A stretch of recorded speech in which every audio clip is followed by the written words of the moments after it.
Hello नमस्कार दोस्तों, स्वागत है आपका एमपी भर्ती अपडेट में। दोस्तों, बहुत से लड़के मुझसे पूछ रहे थे, और बहुत से लोग मुझसे पूछ रहे थे। नमस्कार दोस्तों, स्वागत है आपका एमपी भर्ती अपडेट में। दोस्तों, बहुत लोग मुझसे पूछ रहे थे कि एमपी बिजली विभाग की तीनों कंपनियों की या फिर पूर्व पश्चिम मध्य ट्रांसमिशन जनरेटर की जो कंपनियां हैं, इनकी भर्ती कब आएगी, बिजली विभाग की भर्ती कब आएगी। तो देखिए दोस्तों, कुछ लेटर मैंने निकाले हैं जो मुझे प्राप्त हुए थे। तो सबसे पहले देखिए कि जो ऊर्जा विभाग की एक मीटिंग हुई थी 24/7/2026 को। इसमें मीटिंग में क्या क्या एजेंडा रखे गए थे, यानी बिंदु क्या क्या रखे गए थे, बताता हूँ। देखिए, फर्स्ट वाले कॉलम में देखिए लंबित अनुकंपा नियुक्ति प्रकरण। तो लंबित अनुकंपा नियुक्ति प्रकरण का तो निराकरण हो चुका है। दूसरे वाले में आप आएंगे तो अनुकंपा संविदा कर्मियों का नियमितीकरण। तो दोस्तों, इनका भी हो चुका है, क्योंकि बीच में भी आपने लेटर देखा होगा कि अनुकंपा के आधार पर जो संविदा मतलब अनुकंपा नियुक्ति जिनको मिली थी, वो जो संविदा पर नौकरी कर रहे थे, उनको नियमितीकरण के लेकर आदेश जारी कर दिए गए थे। अब देखिए दोस्तों, तीसरा, संविदा कर्मियों के नियमितीकरण के लिए परीक्षा का कार्यक्रम। दोस्तों, सबसे बड़ी बात तो यही है कि जो संविदा कर्मियों के नियमितीकरण के लिए परीक्षा का कार्यक्रम वो भी लागू हो चुका है। उसका भी दोस्तों ऑर्डर अभी मैं आपको दिखाऊंगा। तो ये तीसरा वाला पॉइंट भी अपना हो चुका है। अब चौथे वाले पॉइंट में पदोन्नति की संवर्गवार प्रगति, यदि पदोन्नति नहीं की जा रही तो उसके कारण, यानी जो अभी आपने देखे होंगे प्रमोशन के माध्यम से जो पद भरे गए थे, उसकी जानकारी भी आपको मिली होगी कि LA, TA, AE, JE, DE जो भी हैं ऐसी, ये जितने भी अधिकारी कर्मचारी वर्ग के लोग हैं उनको प्रमोशन मिला है, और प्रमोशन के माध्यम से जो खाली सीटें थी वो भरी गई हैं।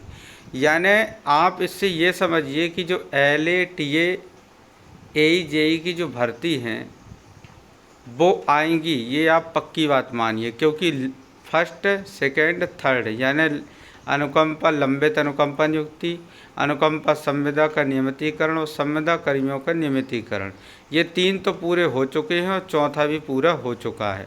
अब पाँचवें वाले में आप देखिएगा कि नवीन भर्ती अद्यतन स्थिति एवं कार्यक्रम, यानी दोस्तों ये बहुत बड़ी अपडेट है। दोस्तों, 4 पॉइंट हमारे हो चुके हैं, मतलब गवर्नमेंट ने इसको पूरा कर दिया है। तो 5वां पॉइंट का भी नंबर लगा है, यानी जो 5वां पॉइंट है नवीन भर्ती अद्यतन स्थिति एवं कार्यक्रम, इसको दोस्तों अब यही बचा है, और ये इस महीने या अगले महीने इसकी नोटिफिकेशन जारी हो जाएगी लेटर के अनुसार। अब देखिए दोस्तों, एक लेटर आपको मैं दिखाता हूँ।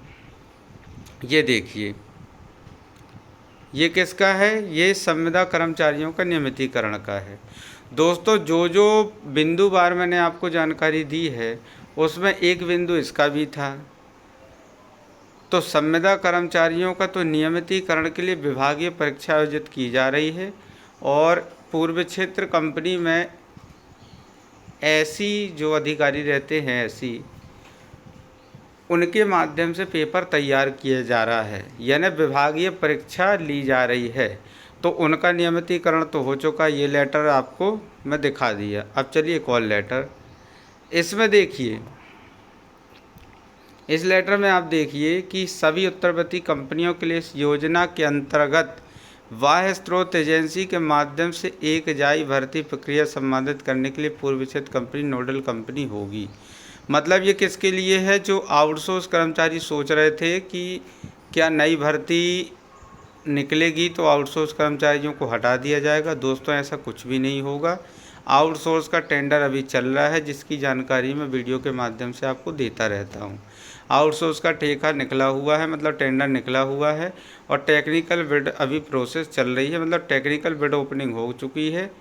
अब उसके बाद फाइनेंशियल बिड, यानी कि जो रेट रहते हैं, जो टेंडर में रेट डालती हैं कंपनियां, उसकी बिड अभी ओपनिंग होनी है। उसके बाद पता चल जाएगा कि किसको किस जिला का टेंडर मिला।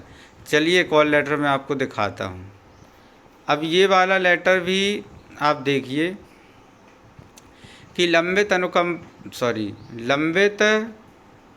अनुकंपा नियुक्ति प्रकरणों की समीक्षा में तीनों वितरण कंपनियों द्वारा आवेदकों की निर्धारित शैक्षणिक अर्हता प्राप्त न होने का कारण बताया गया।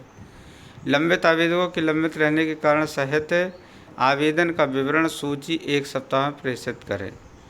यानी ये जो अनुकंपा नियुक्ति की जो मैटर थे पुराने वाले, उनके विषय में है। दूसरा देखिए, अनुकंपा संविदा कर्मियों के नियमितीकरण 31/7/2026 तक ये भी हो चुका है।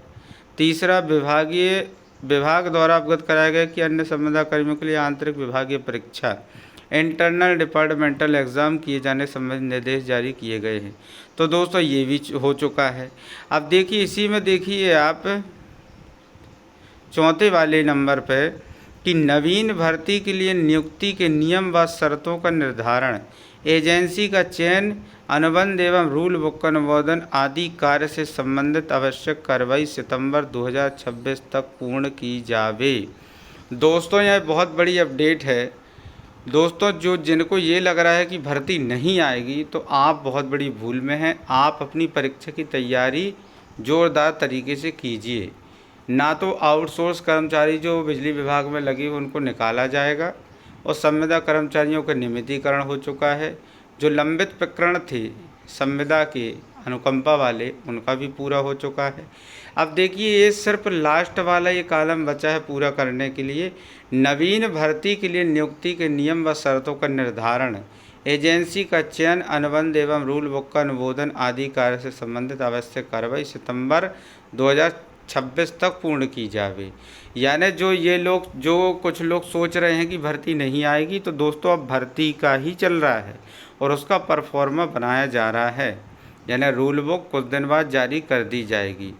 दोस्तों अभी आपको पता है कि ये महीना 8वां चल रहा है, यानी सितंबर महीना चल रहा है, और सितंबर में ही यानी कि आज 26 तारीख है, तो आने वाले 2-3-4 दिनों में इसकी जो भी जानकारी निकलती है तो मैं आपको पक्की जानकारी दूंगा।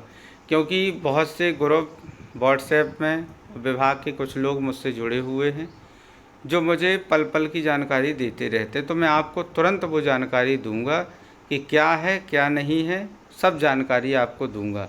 दोस्तों तो सबसे बड़ी पॉइंट की बात, आप अपनी परीक्षा की तैयारी करिए। भर्ती निकलेगी, 100% निकलेगी, इसमें कोई दो मत वाली बात नहीं है, क्योंकि सब हो चुका है।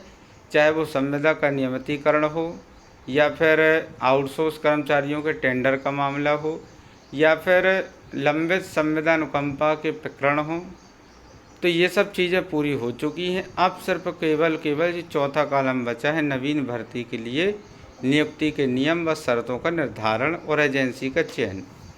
तो दोस्तों आज जो हमें आपको जानकारी देनी थी, जो कुछ लोगों के मन में डाउट था, उस डाउट को हमने दूर किया है। जैसे ही 2-3-4 दिनों में अगर कुछ अन्य जानकारी मिलती है तो मैं ज़रूर आप वीडियो के माध्यम से बताऊंगा। तो चलिए दोस्तों, इसी के साथ अब हम अपनी वीडियो को समाप्त करते हैं। जय हिंद, जय भारत।